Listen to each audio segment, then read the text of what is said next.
Nirespondihan ng Philippine Coast Guard o PCG ang banggaan na kinasasangkutan ng MV SUG Adventure, isang pampaserong barko at isang hindi pa matukoy na motor bangka, bandang alas 6 kagabi, April 10. Sa inisyal na report, nakaranas ng carburetor malfunction ang motor bangka na nagresulta sa pagkawala ng kontrol at biglaang pagbilis ng sasakyan, kung kaya't sumalpok ito sa barko ng MV SUG Adventure.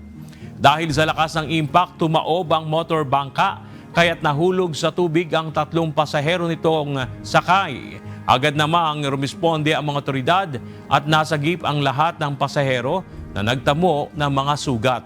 Isinakay sa MV SUG Adventure ang 3 nasugatang pasahero at dinala sa Port of Zamboanga. Pagdating sa daungan, agad na tumulong ang Coast Guard Station Zamboanga at Philippine Red Cross sa paglipat ng mga nasugatan para sa atensyong medikal.